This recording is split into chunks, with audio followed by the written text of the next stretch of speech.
Imagine being so unwanted by your own family that they'd use you as the punchline to a cruel joke, shipping you off as a mail-order bride not to find you happiness, but to humiliate a stranger they'd never even met. That's exactly what happened to Evangeline Blackwood in the spring of 1875, when her family decided the ugly daughter would make the perfect weapon to embarrass Colt Ashford, the wealthiest rancher in Copper Ridge, Colorado territory. But here's what the Blackwood family never counted on. Sometimes the very thing you throw away becomes someone else's most precious treasure. When Eva stepped off that dusty train in Copper Ridge, expecting rejection and shame, she found something her family had convinced her she'd never deserve. A man who looked past the surface and saw the extraordinary woman they'd been blind to her entire life. Because what started as a family's twisted revenge plot became the most beautiful love story the Colorado territory had ever witnessed. Eva wasn't the delicate, porcelain pretty bride that Colt Ashford had been expecting, but she was something far more valuable. She was real, she was strong, and she was everything he never knew he needed. While her family back east waited for news of their successful humiliation, Colt was falling head over heels for the woman they'd foolishly cast aside. This isn't just another mail-order bride story. This is the tale of a woman who discovered her own worth in the eyes of a man who saw her true beauty, and a rancher who learned that the best things in life don't come wrapped in pretty packages.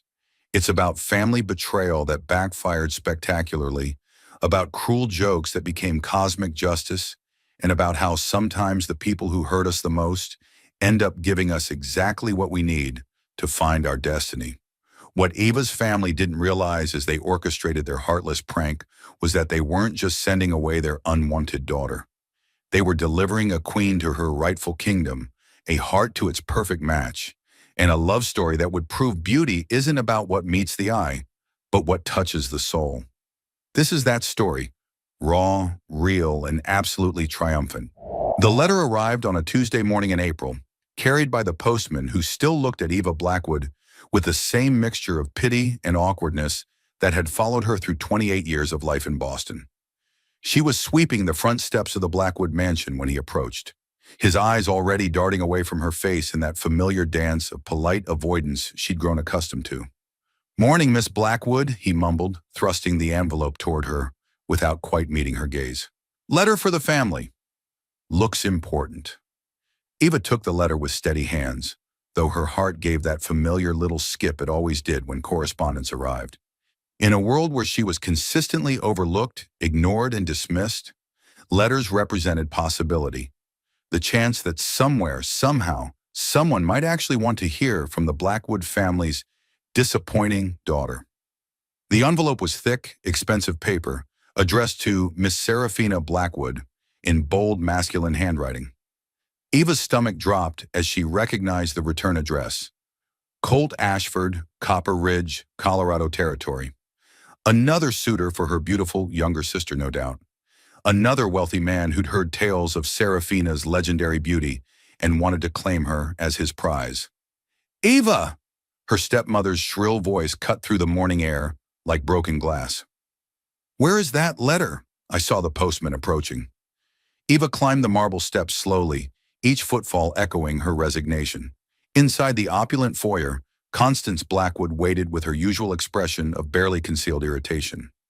At 45, Constance was still a handsome woman, though the years of social climbing and ruthless ambition had carved hard lines around her mouth and eyes. She'd married Eva's father for his money and social position, tolerating his plain, awkward daughter from his first marriage as a necessary inconvenience. "Another letter for Serafina," Eva said quietly, extending the envelope. Constance snatched it with greedy fingers, her eyes lighting up as she examined the return address. "Colt Ashford," she breathed, as if the name were made of gold. "I've heard of him. Owns half of Colorado territory, they say. Cattle empire worth more than most Eastern fortunes." "Mama, what is it?" Serafina's melodious voice floated down the grand staircase as she descended like something from a fairy tale. At 22, Serafina Blackwood was everything Eva was not. Golden-haired, porcelain-skinned, with the kind of delicate beauty that made men forget their own names. She wore a morning dress of palest pink that complemented her complexion perfectly, every curl arranged with artful precision.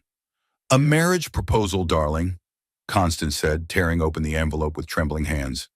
"From a cattle baron in Colorado Territory." Eva watched from the corner as her stepmother read the letter aloud, her voice growing more excited with each word. Colt Ashford was looking for a wife, a woman of good breeding and moral character who could help him build a respectable household on the frontier. He'd heard of Serafina's beauty and accomplishments through mutual acquaintances and was prepared to offer marriage sight unseen, along with a substantial settlement and a life of comfort in his Colorado ranch. "Colorado?" Serafina wrinkled her perfect nose. "Mama, that's practically the wilderness. I can't possibly go to such a place. What about Boston? What about society?" "What about security?" Constance countered sharply. "Your father's debts are mounting, and your options here are dwindling.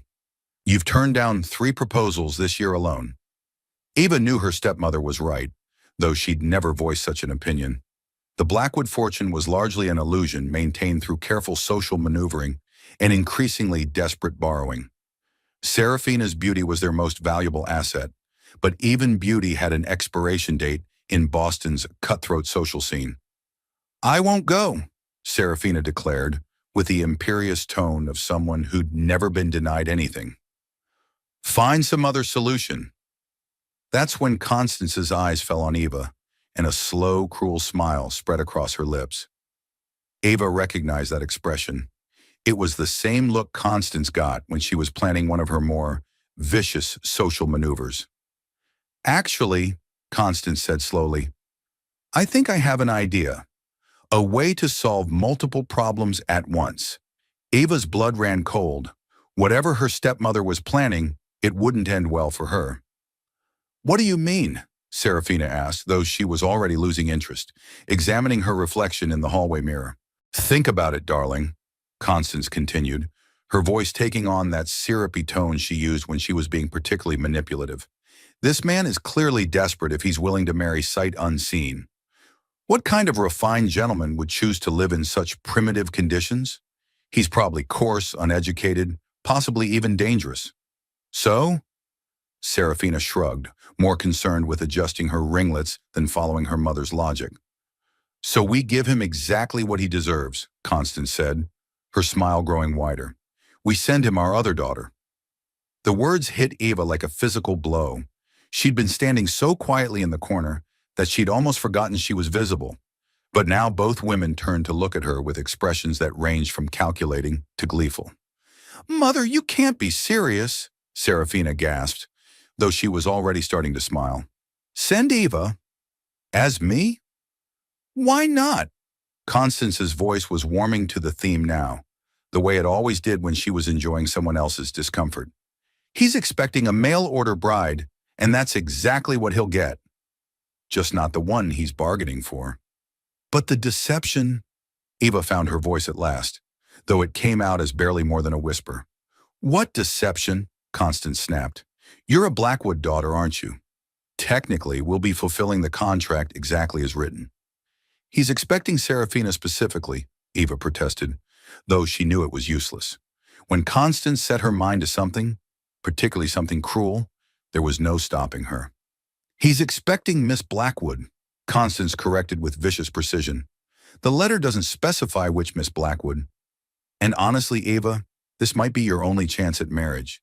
You should be grateful we're giving you this opportunity." Grateful. The word tasted like ashes in Eva's mouth. Grateful to be used as a weapon in her stepmother's petty revenge. Grateful to be sent across the country to disappoint a stranger.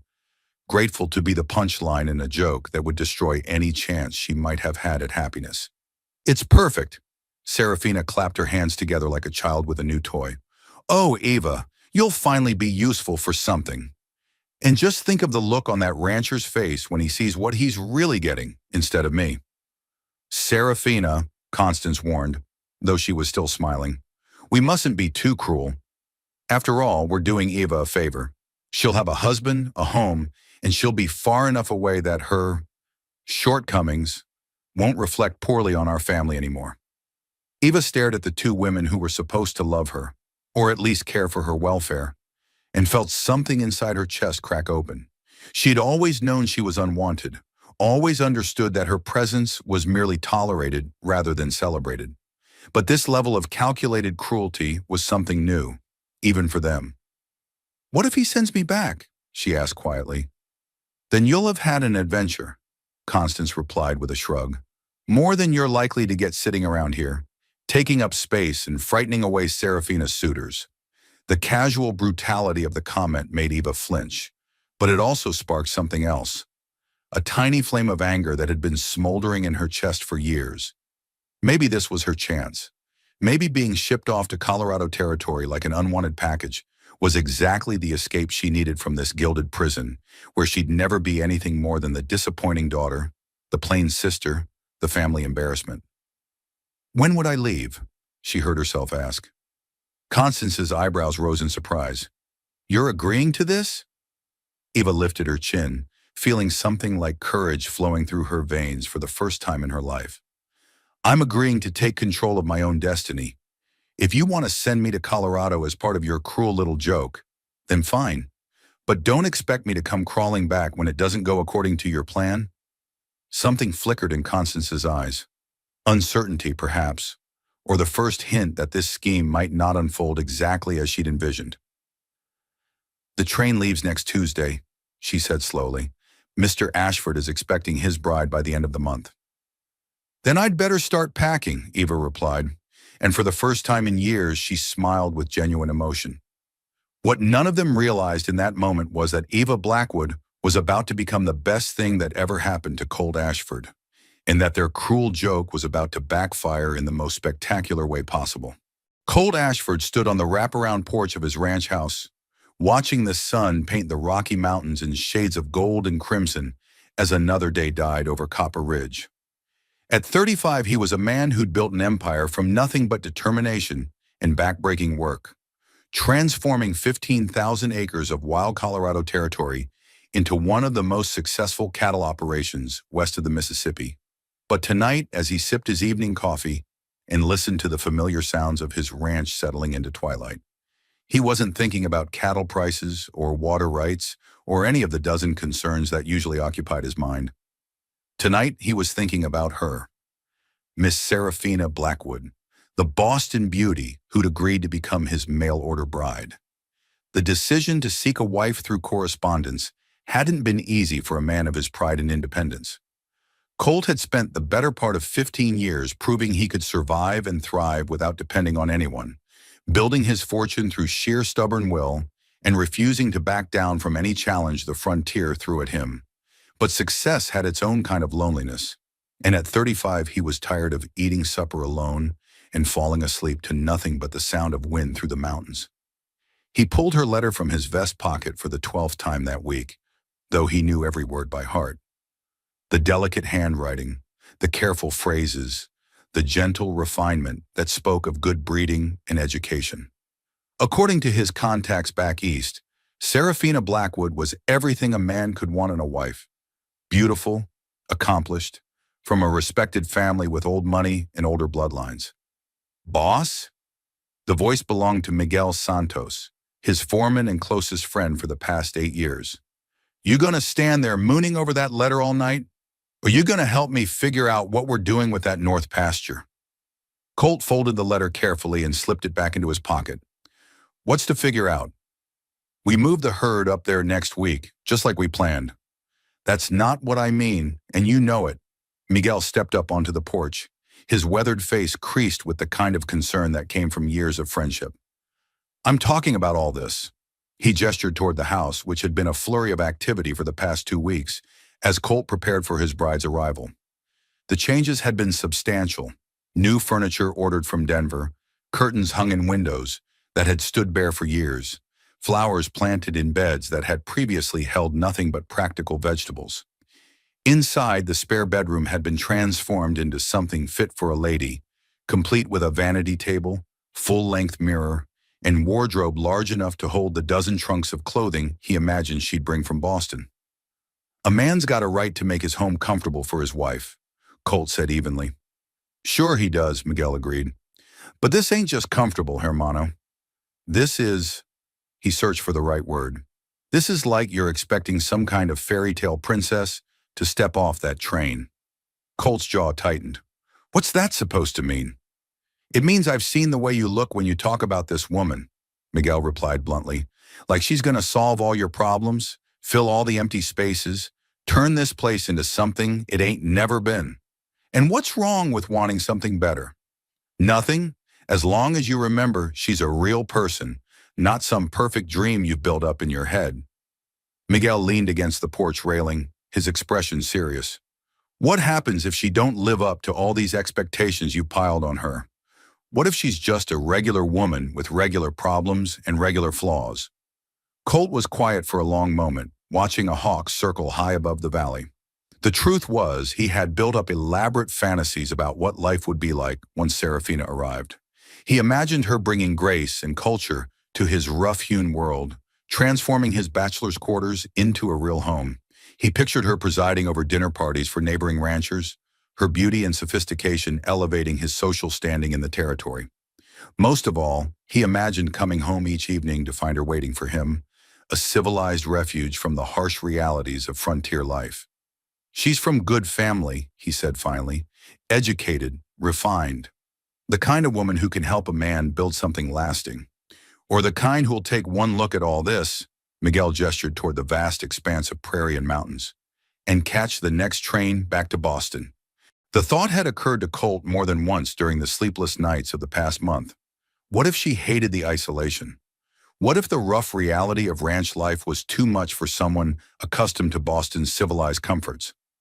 What if she took one look at him, a man whose hands bore the permanent stains of honest work, whose face was weathered by sun and wind, whose conversation ran more toward cattle and weather than literature and opera, and decided she'd made a terrible mistake? She agreed to come, he said, though the words sounded hollow even to his own ears. She agreed to marry a stranger and move to the middle of nowhere. Miguel corrected. That don't mean she's going to be happy about it once she gets here. Before Colt could respond, the sound of approaching hoofbeats interrupted their conversation. A rider emerged from the gathering dusk. Tommy McKenna, the youngest hand on the ranch, spurring his horse toward the house with obvious urgency. "Boss!" Tommy called out before he'd even dismounted. "Got news from town. Mrs. Henderson at the boarding house sent me to fetch you." Colt straightened, his pulse quickening. Mrs. Henderson ran the only respectable lodging in Copper Ridge, and she'd agreed to house his bride temporarily until the wedding could be arranged. "What kind of news?" "Train came in this afternoon," Tommy panted, still catching his breath from his hard ride. "And there was a lady on it. A lady asking about you specifically." Colt's heart stopped. "She's here, but she wasn't due until next week." "Don't know about that, boss, but Mrs. Henderson says there's definitely a lady at her place claiming to be your mail-order bride. Says she's got papers and everything." The world seemed to tilt sideways. Serafina was here, a week early, waiting in town while he stood on his porch, completely unprepared. Colt ran a hand through his hair, his mind racing.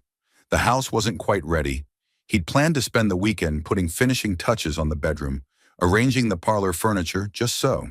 He'd intended to meet her at the train station dressed in his best suit, flowers in hand, ready to make the kind of first impression that would set the tone for their entire marriage. "What did she look like?" he asked suddenly. Tommy blinked in surprise. "Sir?" "The lady. Did Mrs. Henderson say what she looked like?" "Oh," Tommy scratched his head thoughtfully. "Well, she said she seemed nice, quiet-like, real polite and well-mannered. It wasn't exactly the detailed description Colt had been hoping for, but it would have to do. "Get my horse saddled," he ordered. "I'm riding into town." "Boss?" Miguel's voice carried a note of warning. "Maybe you should wait until morning. Give yourself time to think, to prepare properly." "Prepare for what?" Colt was already moving toward the house, his mind shifting into the same focused determination that had built his empire. "She's my bride, she's here, and she's waiting for me." What's to prepare? But even as he said the words, anxiety gnawed at his stomach. What if she was disappointed by what she found in Colorado? What if the reality of ranch life was too harsh for someone accustomed to Boston's refinements? What if the chemistry they'd built through letters didn't translate to real life? Inside the house, he changed into his best clothes. A black suit he'd ordered from Denver, a white shirt with a proper collar, boots polished to a mirror shine. He stood before the mirror in his bedroom, trying to see himself through her eyes. He was tall and broad-shouldered, with dark hair and blue eyes that women had called handsome. But he bore the marks of his profession: calloused hands, a scar along his jawline from a run-in with an angry bull, the permanent squint lines that came from years of scanning distant horizons under the harsh mountain sun. Would she find him acceptable? Would she see past the rough exterior to the man who'd spent weeks planning every detail of her comfort? As he rode toward town through the gathering darkness, Colt found himself rehearsing what he'd say when he first saw her. Should he be formal and proper, the way Boston society probably demanded? Or should he be himself? Direct, honest, maybe a little awkward, but undeniably sincere. The lights of Copper Ridge appeared ahead, scattered yellow dots in the darkness like earthbound stars. Somewhere in that small collection of buildings, in Mrs. Henderson's boarding house, the woman who would become his wife was waiting. The woman who would transform his bachelor existence into something richer, warmer, more complete. Colt urged his horse faster, his heart pounding with anticipation and terror in equal measure. In just a few minutes, he'd meet the woman he'd fallen half in love with through letters, the refined Eastern beauty who'd agreed to share his life and help him build something lasting in the Colorado wilderness. He had no idea that the woman waiting for him bore no resemblance to his carefully constructed fantasies. He couldn't have imagined that instead of the porcelain-perfect Serafina he'd been expecting, he was about to meet Eva Blackwood, tired, travel-stained, and convinced that her reception would be anything but welcoming. But sometimes the best surprises are the ones we never see coming, and sometimes what we think we want pales in comparison to what we actually need. Tonight, Colt Ashford was about to discover the difference. Mrs. Henderson's boarding house sat at the end of Copper Ridge's main street, like a beacon of respectability in a town that had grown up around mining claims and cattle drives. The two-story building was painted a cheerful yellow with white trim, its wraparound porch decorated with hanging baskets of wildflowers that Martha Henderson tended with the same fierce devotion she applied to protecting the virtue of her female guests. Colt tied his horse to the hitching post with hands that weren't quite steady, his heart hammering against his ribs as he climbed the front steps. Through the lace curtains of the parlor window, he could see the warm glow of oil lamps and the silhouettes of people moving about inside. One of those silhouettes was Serafina Blackwood, the woman who'd agreed to become his wife based on nothing more than letters and hope. The front door opened before he could knock, revealing Martha Henderson herself, a plump, motherly woman in her 60s who'd been the unofficial guardian of Copper Ridge's moral standards for as long as anyone could remember. Her expression was kind but concerned, the look she got when she was trying to figure out how to deliver unwelcome news diplomatically. "Mr. Ashford," she said quietly, stepping out onto the porch and closing the door behind her. "I'm glad you came so quickly." "Is she—" Colt cleared his throat, trying to project more confidence than he felt. "Is Miss Blackwood comfortable? Does she need anything?"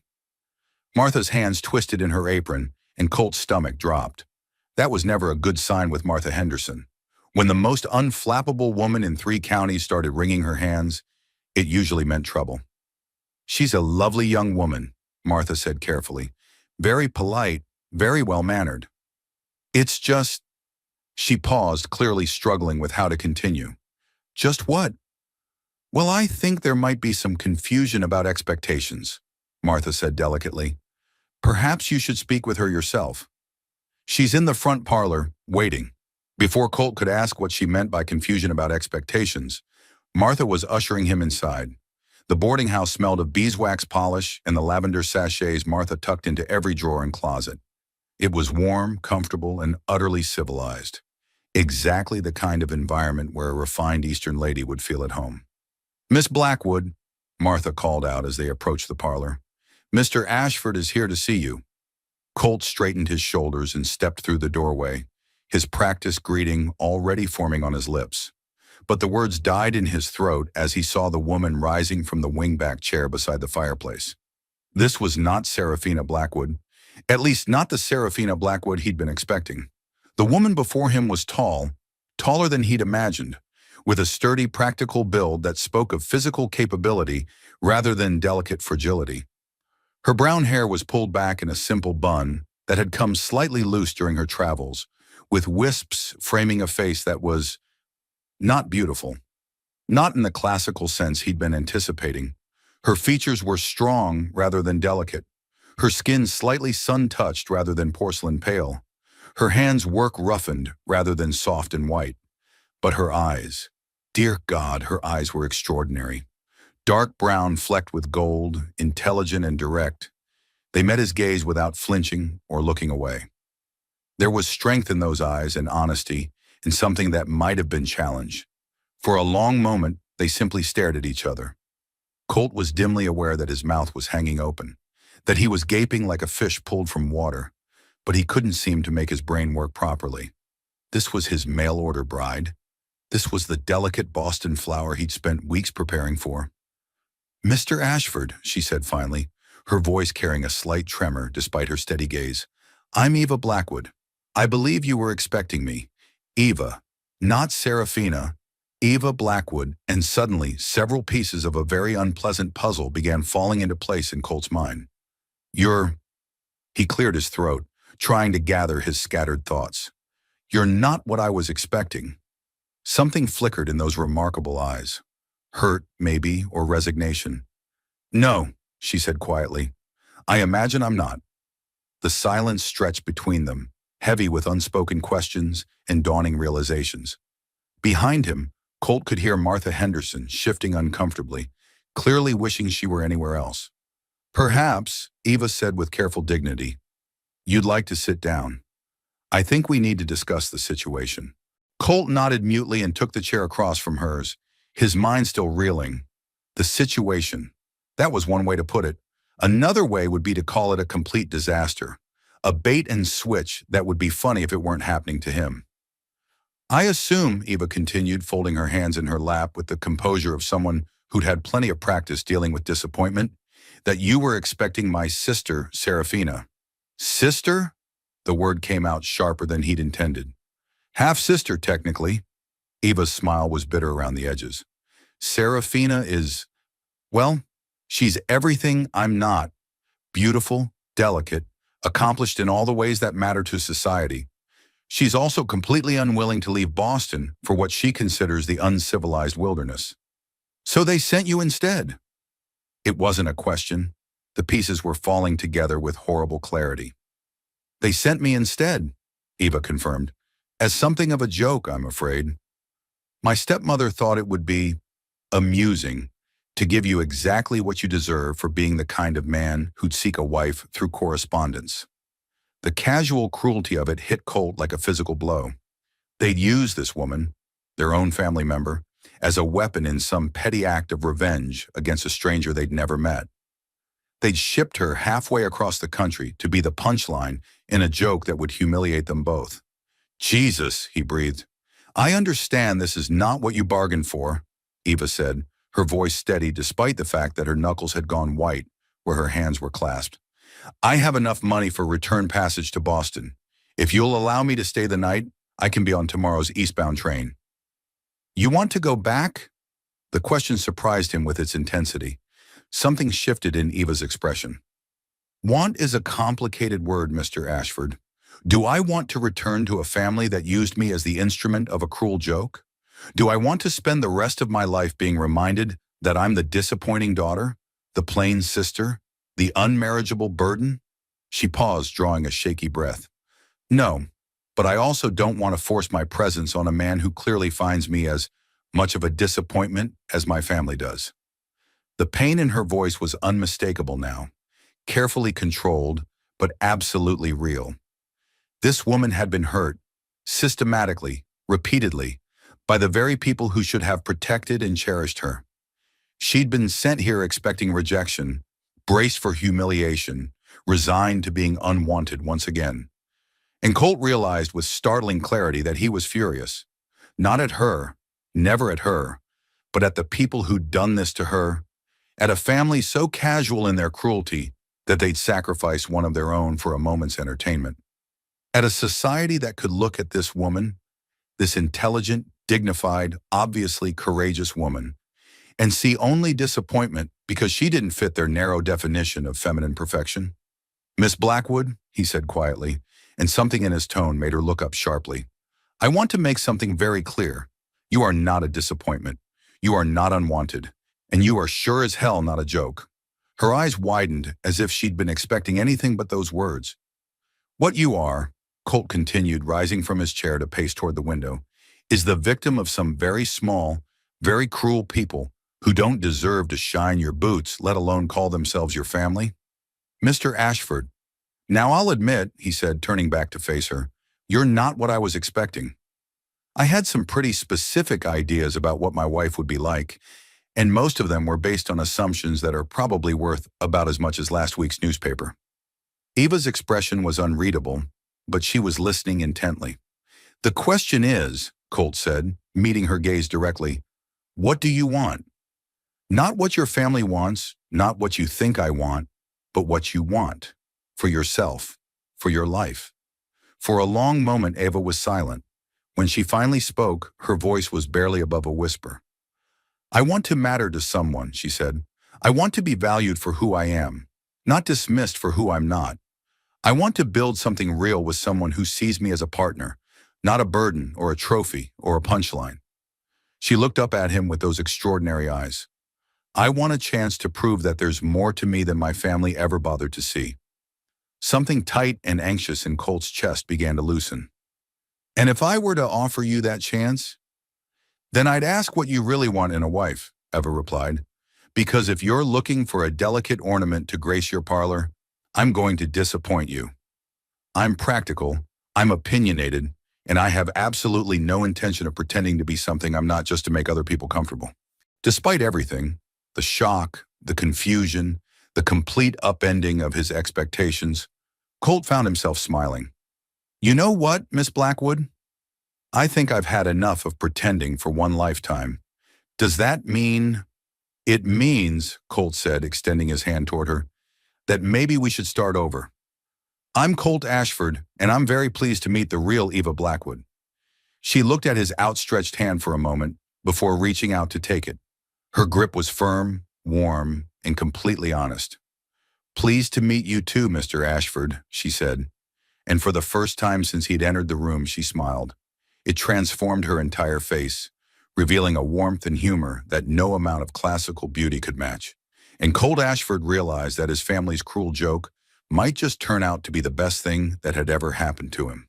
The morning sun was just beginning to paint the Rocky Mountains in shades of rose and gold when Colt helped Eva into his wagon for the ride out to the ranch.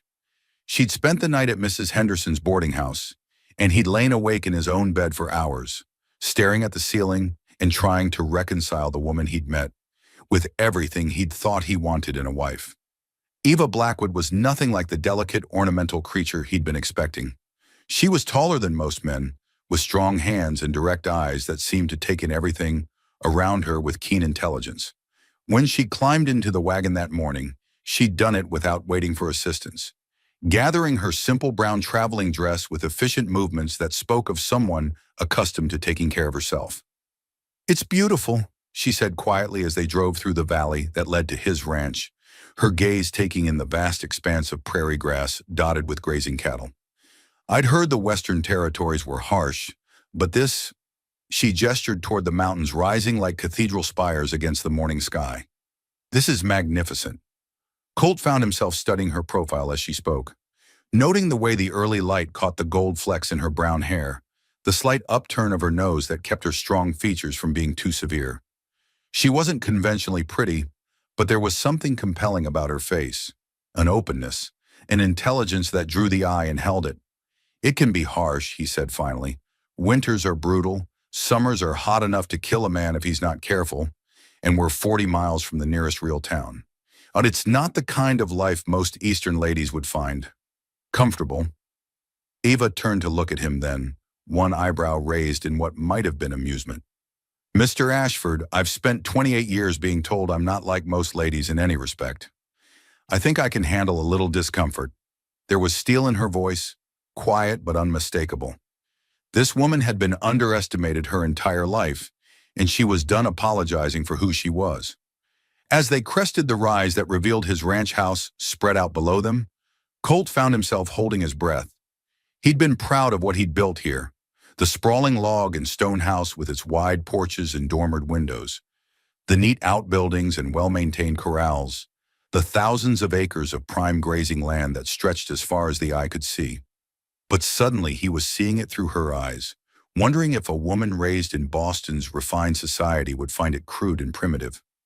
Eva was silent for a long moment, taking in the scope of his operation. Ranch hands were already at work in the distance, moving cattle and mending fences, their distant calls carried on the morning air. Horses grazed in the near pastures, their coats gleaming in the sunlight. "How many men do you employ?" she asked finally. 15 full-time hands, more during roundup season, Colt replied. "We run about 3,000 head of cattle on the home range, with grazing rights on another 10,000 acres of government land." "And you built all this yourself?" There was something in her tone he couldn't quite identify.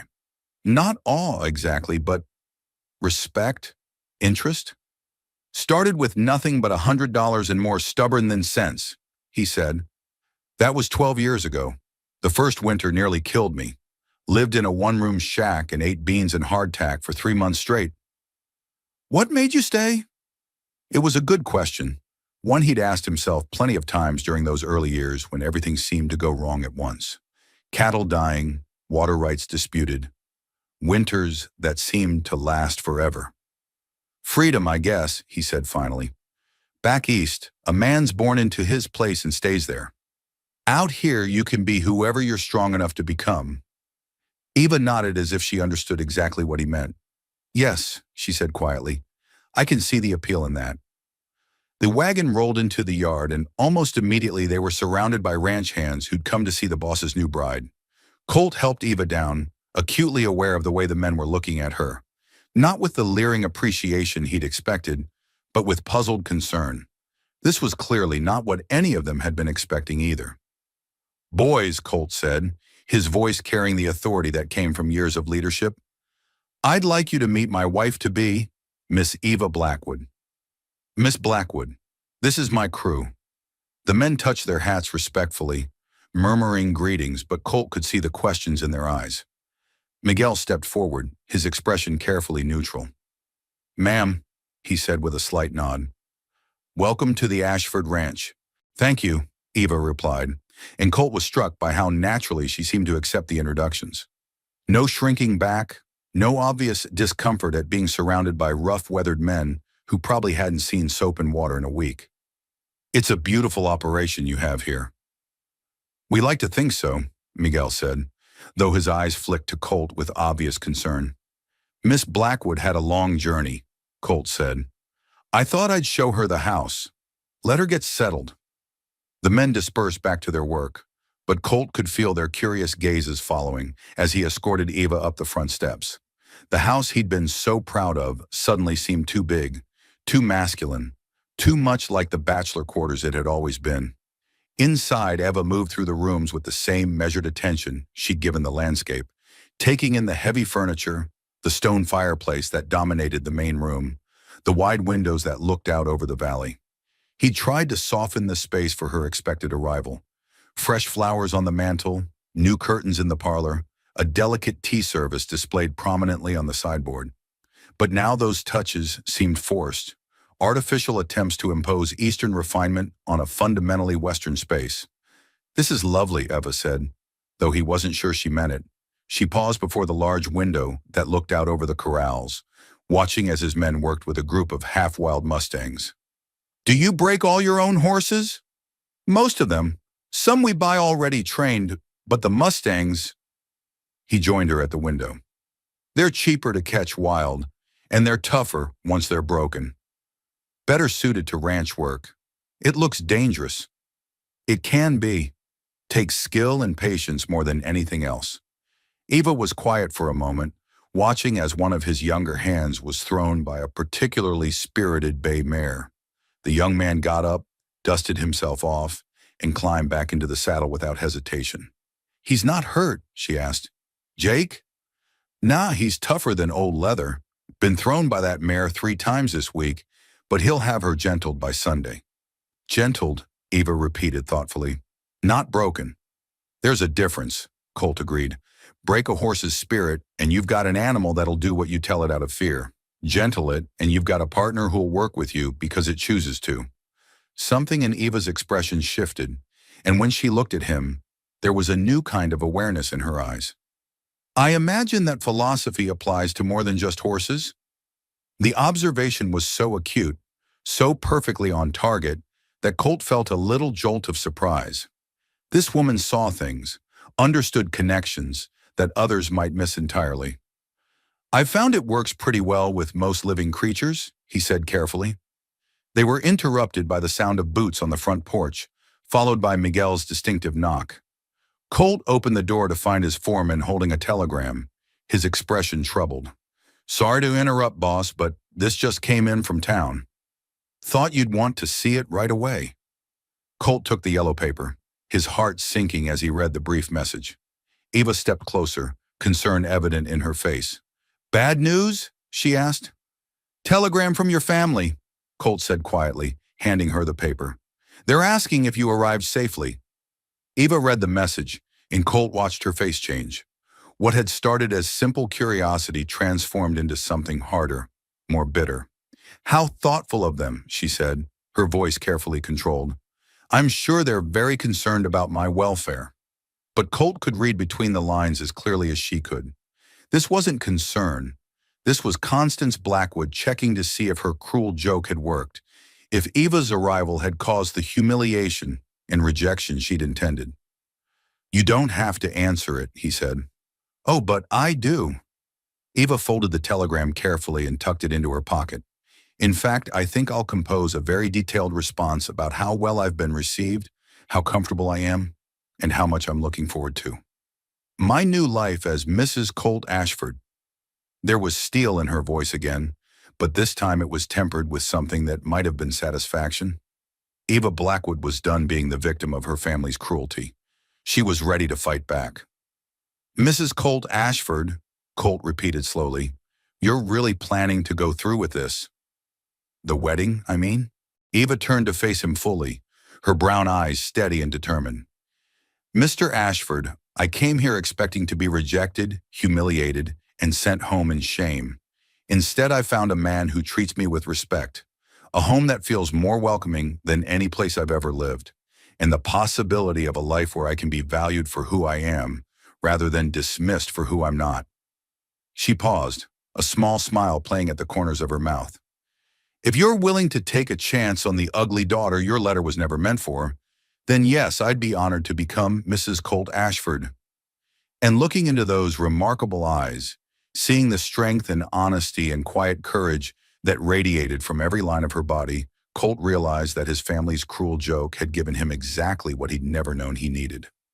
Not the ornamental beauty he'd thought he wanted, but a real partner who could match his strength with her own. 3 weeks into her stay at the Ashford Ranch, Eva Blackwood had settled into a routine that would have horrified her Boston stepmother and scandalized every proper lady in Beacon Hill society. She rose before dawn to help prepare breakfast for the ranch hands, spent her mornings learning the practical skills of frontier life, and devoted her afternoons to whatever tasks needed doing around the ranch. Whether that meant mending clothes, tending the vegetable garden, or helping with the endless bookkeeping that kept a cattle operation running smoothly. And she'd never been happier in her life. This morning, she stood at the kitchen window watching Colt work with a particularly stubborn Mustang in the main corral, her hands busy kneading dough for the evening's bread. The horse, a beautiful paint mare with fire in her eyes and rebellion in every line of her body, had been refusing to accept either saddle or rider for the better part of a week. Most of the hands had given up on her, declaring her too wild to be worth the effort. But Colt was patient, moving slowly and deliberately, never forcing the issue, always giving the mare a choice. It was the same approach he'd taken with Eva herself, gentle but persistent, offering respect and partnership rather than demanding submission. Miss Eva? The voice belonged to Rosa Martinez, Miguel's wife, who'd become Eva's closest friend and unofficial guide to ranch life. You're burning holes in that man with your staring. Eva felt her cheeks warm. I was watching him work with the horse. Mm-hmm. Rosa's tone was rich with amusement. That's what I was watching too. The horse. Before Eva could protest, the kitchen door burst open and Tommy McKenna stumbled inside, his face pale and his left arm hanging at an awkward angle. Rosa! Miss Ava! He gasped. There's been an accident down at the south pasture. Miguel sent me back for help. Eva was moving before she'd fully processed his words, her hands already reaching for the medical supplies she'd insisted Colt keep in the kitchen. During her years in Boston, she'd volunteered at the charity hospital, learning basic nursing skills that her family had considered an unseemly interest, but which had proven invaluable on the ranch. What happened? She asked, wrapping Tommy's arm in a makeshift sling. New hand got kicked by one of the steers, Tommy replied through gritted teeth. Broke his leg real bad. Maybe some ribs, too. Miguel's got him stabilized, but he needs proper doctoring. The nearest doctor is in town, Rosa said worriedly. That's a 4-hour ride each way, and with his injuries. Then we'll have to handle it ourselves, Eva said matter-of-factly, filling her medical bag with supplies. Rosa, can you send someone to fetch Colt? And I'll need clean sheets, hot water, and that bottle of whiskey Miguel keeps hidden behind the flour sacks. Rosa stared at her. Miss Eva, you can't possibly... I've set bones before, Eva replied calmly. Admittedly, they belong to horses rather than men, but the principles are the same. And right now, I'm the closest thing to a doctor this man is going to get. 20 minutes later, Eva found herself kneeling in the dirt beside a young cowhand named Billy Morrison, whose pale, pain-twisted face told her everything she needed to know about the severity of his injuries. Miguel crouched beside her, his usual composure shaken by the sight of his injured man. How bad? Colt asked tersely as he joined them, having ridden hard from the main corral. Broken leg, definitely, Eva replied, her hands moving gently over Billy's injuries with practiced efficiency. Probably a couple of cracked ribs. He's lost some blood, but not dangerously so. She looked up at Colt. We need to get him back to the house where I can work properly. Eva, Colt said quietly, maybe we should wait for the doctor. He could bleed internally waiting for the doctor, Eva replied firmly. His leg needs to be set now, before the swelling gets worse and the bone starts healing crooked. She saw the uncertainty in Colt's eyes, the natural reluctance to trust such serious medical work to someone without formal training. But Billy groaned, trying to shift his position, and the sound decided her. Miguel, I need 4 men and a board to carry him on, she ordered with the kind of authority that brooked no argument. And someone needs to ride ahead and have Rosa prepare the dining room table. For a moment, nobody moved. These were men accustomed to taking orders from Colt, not from the Eastern woman who'd arrived 3 weeks ago as a mail-order bride. Eva could see the doubt in their faces, the uncertainty about whether to trust her with Billy's life. Then Colt stepped forward. You heard her, he said quietly. Move. The next 2 hours tested every skill Eva had learned during her hospital volunteer work, and several she had to improvise on the spot. With Billy unconscious from the whiskey they'd used to dull his pain, she set his broken leg with steady hands, her movements confident despite the circle of worried men watching her every move. Hold him still, she murmured to Miguel as she manipulated the bone back into alignment. Billy's body convulsed despite his unconscious state, but Eva didn't falter. Almost got it. There. The bone clicked into place with an audible sound that made several of the watching men wince. Eva quickly splinted the leg with wooden slats and strips of torn sheeting, her movements economical and sure. Rosa, I need you to bind his ribs, she instructed. Not too tight. He needs to be able to breathe. And keep checking his pupils. If they become unequal or stop responding to light, call me immediately. Yes, Miss Eva, Rosa replied. And Eva noted that there was no question in her voice now, only trust and respect. By the time she'd finished treating Billy's injuries and settled him in the guest bedroom with strict instructions about his care, the sun was setting and Eva was exhausted. She found Colt waiting for her on the front porch, his expression unreadable in the gathering twilight. How is he? Colt asked as she sank into the chair beside him. He'll live, Eva replied simply. The leg will heal crooked if he doesn't follow orders about staying off it, and he'll probably have some interesting scars, but he'll live. Colt was quiet for a long moment, studying her profile in the lamplight. Where did you learn to do that? Boston General Hospital, Eva said. I volunteered there for 3 years. My stepmother thought it was an unseemly interest for a lady, but my father believed in the value of practical skills. Her mouth curved in a bitter smile. Ironic that Constance's disapproval led to something so useful. The men are impressed, Colt said finally. Miguel told me he's never seen anyone work so calmly under pressure. Says you've got steady hands and a cool head. High praise from Miguel. The highest. Colt leaned back in his chair, his gaze moving over the darkening landscape. You know, when I wrote that letter to your family, I had a very specific idea of what I wanted in a wife. Someone refined, decorative, who could bring a touch of Eastern civilization to this rough place. Ava's heart clenched, but she kept her voice steady. And now? Now I realize I was an idiot. Colt turned to look at her directly. A decorative wife would have fainted at the sight of blood. A refined lady would have insisted on waiting for the proper doctor while Billy suffered. But you, he shook his head, you saw what needed doing, and you did it without hesitation, without worrying about whether it was ladylike or appropriate. It's who I am, Eva said quietly. I've never been good at being ornamental. Thank God for that, Colt replied with feeling. Eva, what you did today, saving Billy's life, earning the respect of men who've worked this ranch for years, that's worth more than all the refinement and delicate beauty in the world. Something warm and bright bloomed in Eva's chest. For the first time in her life, someone was praising her for being exactly who she was, rather than criticizing her for who she wasn't. The wedding, she said suddenly. Are we still? More than ever, Colt replied without hesitation. If you're willing to have me. Eva looked out over the ranch that was becoming home, at the mountains that stood like sentinels against the star-filled sky, and thought about the life she could build here. A life where her practical skills would be valued, where her strength would be an asset rather than an embarrassment, where she could be a true partner to a man who saw her worth. I'm willing, she said simply. That night, as she prepared for bed in the room that would soon be theirs to share, Eva caught sight of herself in the mirror. The woman looking back at her was sunburned and work-roughened, with calloused hands and hair that had given up any pretense of fashionable styling. She looked nothing like the refined Boston lady she'd been raised to become. She looked like exactly who she was meant to be, and for the first time in her 28 years, that was enough. The letter arrived on a crisp October morning, just 2 days before Eva and Colt's wedding.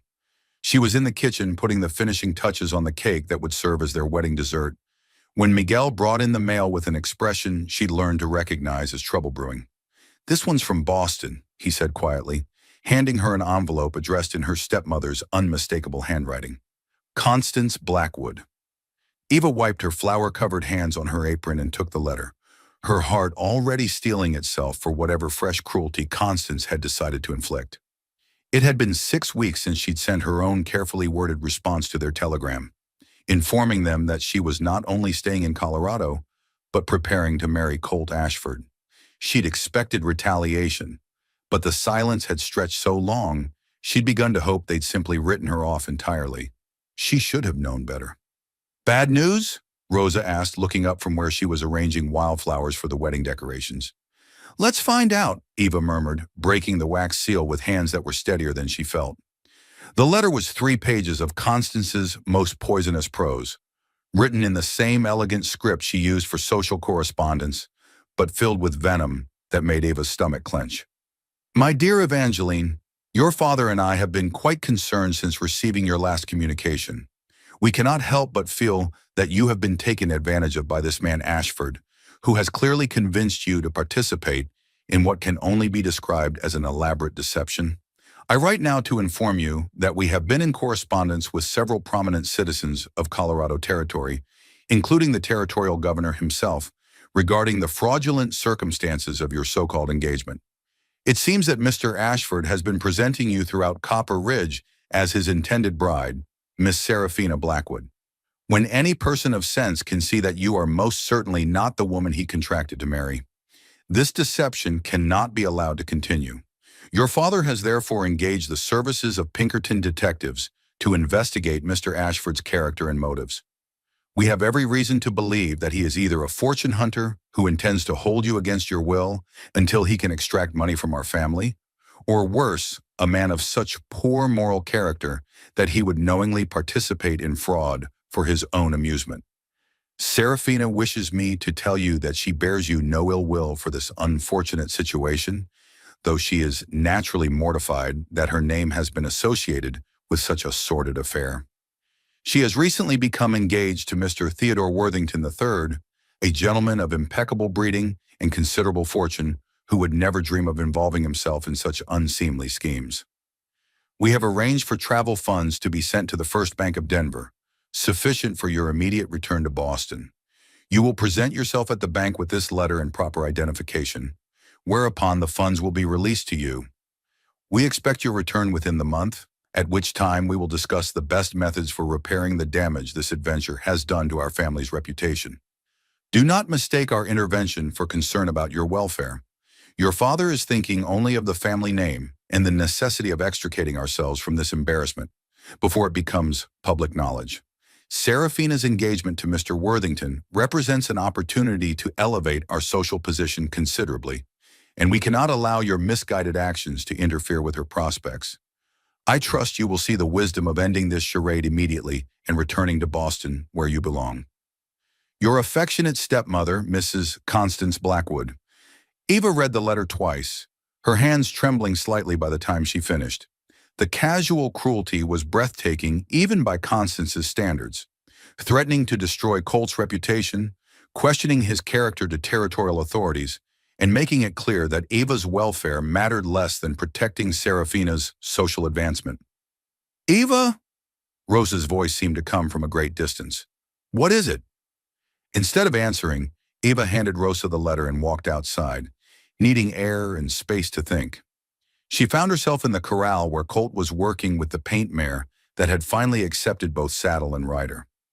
The horse moved with fluid grace now, responding to Colt's gentle commands with the trust that came from being gentled rather than broken. "Eva!" Colt had seen her expression and was already dismounting, his face creased with concern. "What's wrong?" "My family," she said simply, then found she couldn't continue. The magnitude of their vindictiveness was overwhelming. Not content with using her as the instrument of a cruel joke, they now intended to destroy the happiness she'd found in Colorado. Colt took the letter from her unresisting fingers and read it quickly, his expression growing darker with each line. By the time he finished, his jaw was set in the hard lines she'd learned to recognize as barely contained fury. "Jesus Christ," he breathed. "They're actually threatening to have me investigated for fraud." "They want to destroy you," Eva said quietly, "because you didn't reject me the way they expected. Because their joke backfired and I found happiness instead of humiliation." "They can investigate all they want," Colt said grimly. "I've got nothing to hide." "But Eva," he looked at her with something like pain in his eyes. "This could get ugly. If they're talking to the territorial governor, if they're spreading lies about fraud and deception, it could affect the ranch, my business relationships, everything I've built here." Eva nodded, understanding what he wasn't saying.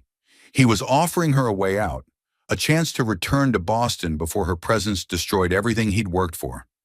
It was the noble thing to do, the self-sacrificing gesture of a man who cared more about her welfare than his own desires. And it was exactly the wrong thing to say to a woman who'd spent her entire life being told she wasn't worth fighting for. "Colt Ashford," she said, her voice carrying the same steel that had gotten her through 28 years of family cruelty. "Are you actually suggesting that I run back to Boston with my tail between my legs because my stepmother made some threats?" "I'm suggesting that you don't deserve to be caught in the middle of whatever ugly business this becomes," Colt replied. "You didn't ask for any of this." "No, I didn't ask for it," Eva agreed. "I didn't ask to be used as a weapon in my family's petty revenge. I didn't ask to be threatened and manipulated and treated like a disposable pawn in their social games. But I also didn't ask to find a man who sees my worth, a community that respects my contributions, and a life that feels like home for the first time in my existence." She stepped closer to him, her brown eyes blazing with determination. "They want a fight? Then they'll get one, but it won't be the fight they're expecting." "Eva, no." She held up a hand to silence his protests. "I'm done running, Colt. I'm done being ashamed of who I am, done apologizing for taking up space in the world, Done letting cruel people dictate the terms of my existence. She turned and walked back toward the house, her mind already working. By the time she reached the kitchen, she knew exactly what she was going to do. "Rosa," she said, settling herself at the kitchen table with paper and pen, "I'm going to need you to witness something." "Of course, Miss Eva. What are you writing?" "A letter," Eva replied, dipping her pen in ink with deliberate precision. "To the territorial governor, the Pinkerton detectives, and anyone else who might be interested in the truth about the Blackwood family's concern for their daughter." She began to write, her words flowing with the clarity that came from finally understanding her own worth.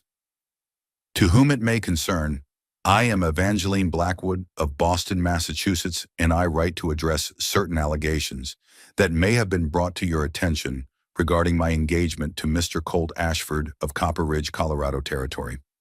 I wish to make absolutely clear that there has been no fraud, deception, or coercion in my relationship with Mr. Ashford.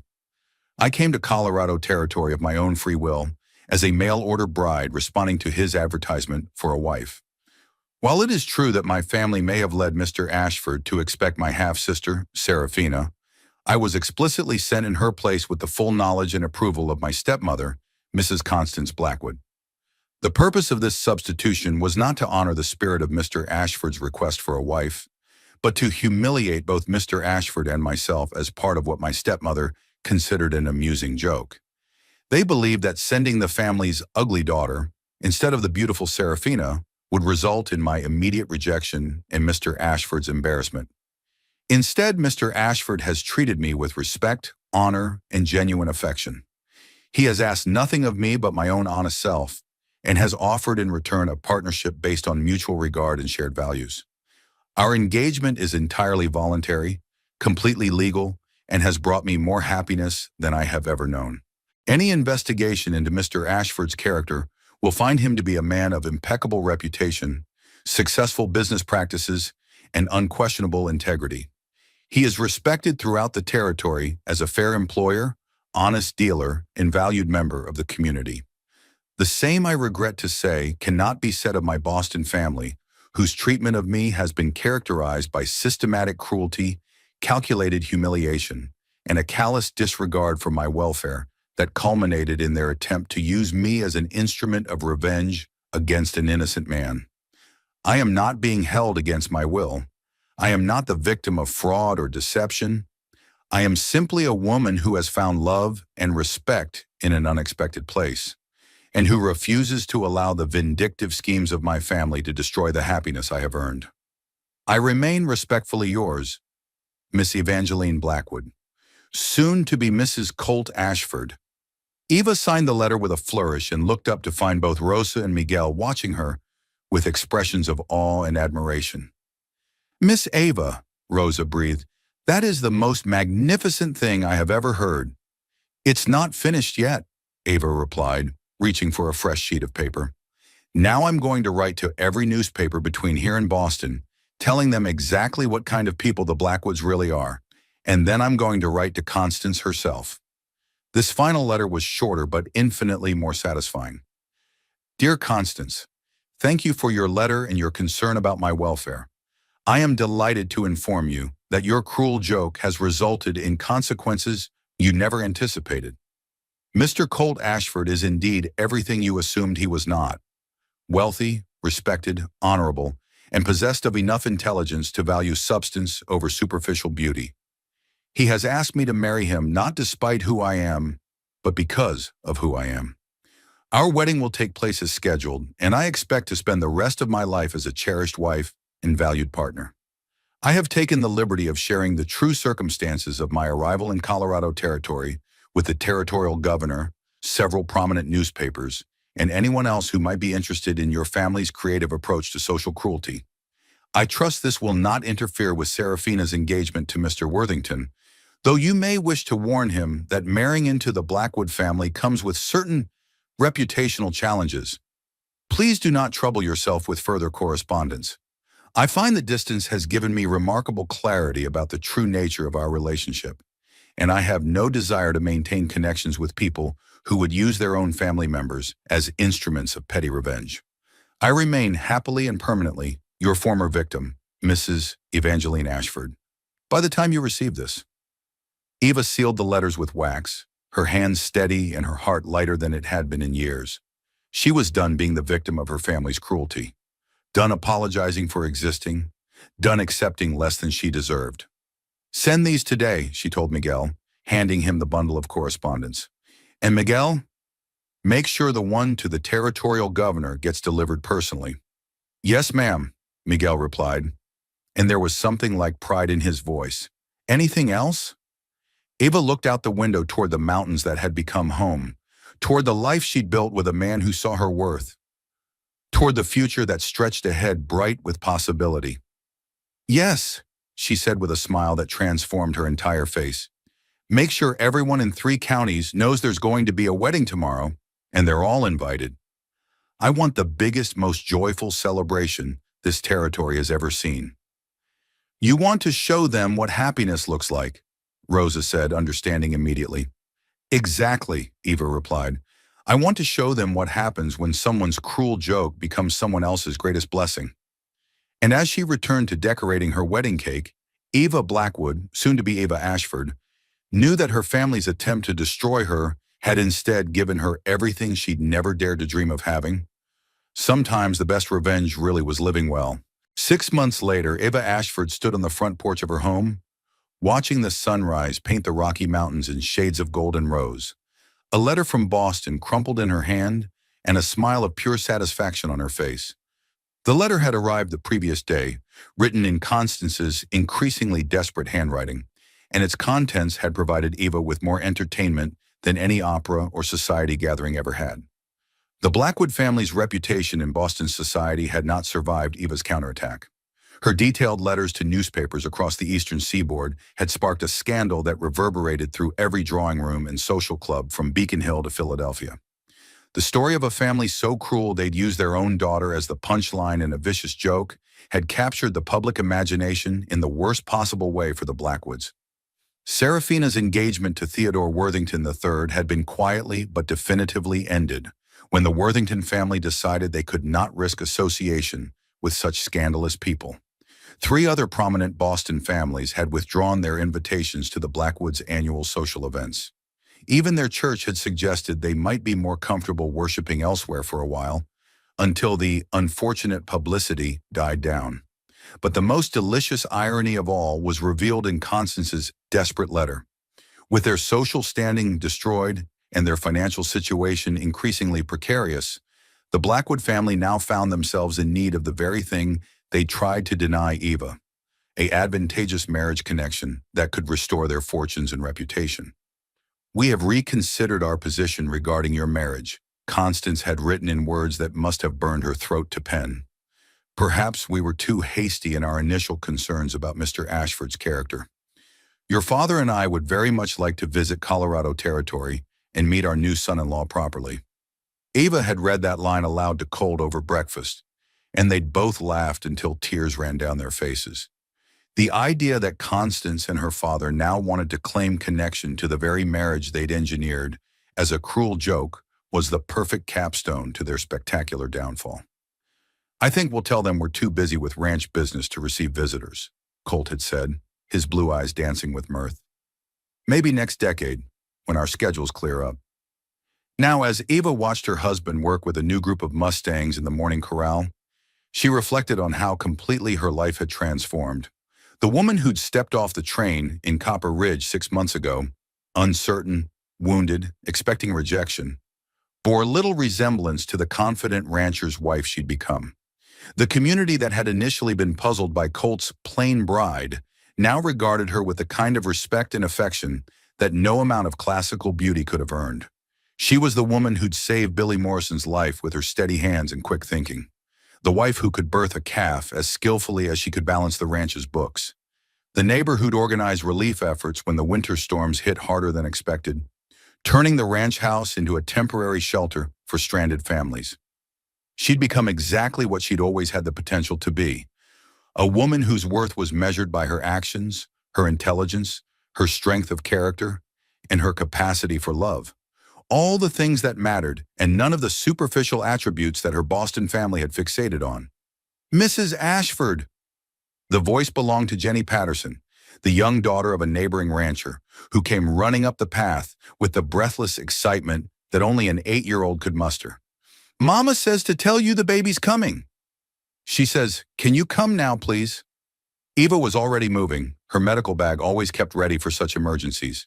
In the 6 months since Billy's accident, she'd become the unofficial doctor for every ranch family within 50 miles, her reputation for skill and calm under pressure spreading throughout the territory. "Tell your mom I'll be right there," she called to Jenny, then turned toward the corral where Colt was working. "The Patterson baby's coming," she shouted. Colt waved his acknowledgement and began saddling a fresh horse for her.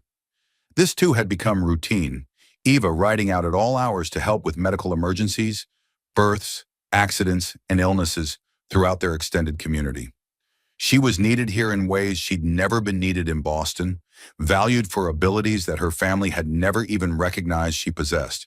As she rode toward the Patterson Ranch, Eva thought about the life she might have lived if her family's joke had unfolded as planned. She might have returned to Boston in shame, confirmed in their opinion that she was worthless, unwanted, destined to live on the margins of other people's happiness. Instead, she'd found a partner who saw her strength as an asset rather than a flaw. She'd discovered work that fulfilled her in a community that valued her contributions. She'd learned that love wasn't about meeting someone else's expectations, but about finding someone who appreciated you exactly as you were. 8 hours later, as she placed a healthy baby boy in Susan Patterson's arms and watched the new mother's face transform with joy, Eva felt that familiar surge of satisfaction that came from using her skills to help others. This was what she'd been meant for, not sitting in Boston parlors, making polite conversation about nothing, but making a real difference in people's lives. The ride home took her past the small cemetery where the territorial community laid their loved ones to rest. Eva always slowed here, not from morbid fascination, but from gratitude. Among the weathered headstones was a small marker for the child she might have been. Eva Blackwood, the ugly daughter who'd never been good enough, who died the day she stepped off that train and chose to become someone new. Now she was Eva Ashford, beloved wife, skilled healer, valued community member, and woman who'd turned her family's cruelest joke into her greatest triumph. She was proof that sometimes the people who hurt us the most end up giving us exactly what we need to find our true destiny. Back at the ranch, she found Colt waiting on the porch with a cup of coffee and the kind of smile that made her heart skip a beat even after 6 months of marriage. "How are mother and baby?" he asked as she settled beside him. "Perfect," Eva replied, accepting the coffee gratefully. "Absolutely perfect." They sat in comfortable silence, watching the sun set behind the mountains that had become home. In the distance, cattle lowed softly and horses moved like shadows in the gathering dusk. It was the sound of a life well lived, a love well found, and a future bright with promise. "Any regrets?" Colt asked quietly, the question he'd posed several times during their marriage. Eva smiled, thinking of Constance's desperate letter, of Serafina's ruined engagement, of a Boston family that had destroyed itself through its own cruelty. She thought of the life she'd built here, the love she'd found, the person she'd become. "Only one," she said finally. "I regret that it took me 28 years to discover that the greatest revenge against people who don't value you is to find people who do." What do you think of Eva's incredible transformation from unwanted daughter to beloved wife and community pillar? Have you ever felt overlooked or undervalued by people who should have seen your worth? Share your thoughts in the comments below. Your story of finding where you truly belong might inspire someone else who's still searching.